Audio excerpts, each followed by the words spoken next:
मैं अमित कुमार सिंह। जैसा हम लोग डेली जीके का कुछ क्वेश्चन सीरीज करते हैं, ठीक है ना, तो कुछ इंपॉर्टेंट क्वेश्चन देखते हैं जो आपके एग्जाम और जीवन दोनों के लिए आवश्यक है। तो चलिए आप लोग इसको देखिएगा, और अगर आपको ये अच्छा लगेगा तो चैनल को सब्सक्राइब कर लीजिएगा, ठीक है। तो चलिए हम लोग आगे बढ़ते हैं। आज का पहला क्वेश्चन है, 1909 के इंडियन काउंसिल एक्ट में किस बात की व्यवस्था की गई थी, ठीक है ना। 1909 के काउंसिल एक्ट था, जो इंडियन काउंसिल एक्ट था, उसमें क्या चीज़ की बात की गई थी, सांप्रदायिक प्रतिनिधित्व, ठीक है ना, इसको याद रखिएगा। उसी में वो हिंदुओं के लिए अलग सीट और मुस्लिमों के लिए मतलब उसमें कर दिया गया था, अलग सीट पर उनका निर्वाचन कर दिया गया था, ठीक है, ये आरक्षित कर दिया गया था। ये मुसलमानों के लिए अतिरिक्त निर्वाचन मंडल प्रारंभ किसके द्वारा लाया गया था, मुसलमानों के लिए इसी के द्वारा लाया गया था, जो 1919 का था, पार्लियामेंटो सुधार, ठीक है ना, पार्लियामेंटो सुधार में, ठीक है। तो आपको याद रखिए।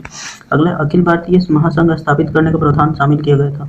अखिल भारतीय महासंघ स्थापित करने का प्रावधान किसमें था, भारत शासन अधिनियम या भारत सरकार अधिनियम 1935, ठीक है ना, भारत सरकार अधिनियम 1935 में इसको था, ठीक है ना, इसको याद रखिएगा। आगे हम लोग करते हैं कि भारत को वर्ष 1947 में सार्वभौम सत्ता सौंपने की योजना निम्न में से किस नाम से जानी जाती है, ठीक है ना। तो ये माउंटबेटन योजना के नाम से, ठीक है ना, इसी के माउंटबेटन प्लान के तहत ये हमारी जो थी देश को आज़ादी मतलब मिली थी। लास्ट जो माउंटबेटन एक्ट भी इसको सुनते होंगे आप, ठीक है ना। तो चलिए हम लोग आगे देखते हैं। महारानी विक्टोरिया को भारत की सामग्री नियुक्त किया गया, कब किया गया था, तो 1858 को, ठीक है ना, ये 1858 का 1857 की विद्रोह के बाद इसको भारत का सामग्री घोषित किया गया, ठीक है। चलिए आगे, भारत के गवर्नर जनरल को किस एक्ट के द्वारा अपनी समिति के निर्णय को अस्वीकार करने का अधिकार मिला, ठीक है ना। भारत के गवर्नर जनरल को किस एक्ट के द्वारा अपनी समिति के निर्णय को अस्वीकार करने का अधिकार मिला, 1976 के एक्ट के तहत, ठीक है ना, उसको याद रखिएगा, ठीक है।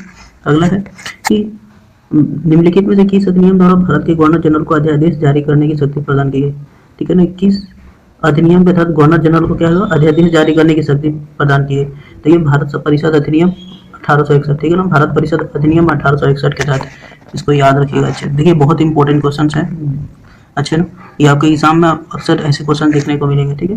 तो बी आर अम्बेडकर और महात्मा गांधी के मध्य 1932 में जो पुनः समझौता हुआ था इन दोनों के बीच, अम्बेडकर और महात्मा गांधी में, तो उसमें क्या प्रावधान था कि निम्न वर्ग के जो है उनके लिए आरक्षण सहित संयुक्त निर्वाचन क्षेत्र, ठीक है ना, पृथक निर्वाचन क्षेत्र की ये मांग कर रहे थे अम्बेडकर जी, लेकिन गांधी जी ने विद्रोह, पता होगा कि हड़ताल पर बैठ गए थे, ठीक है ना।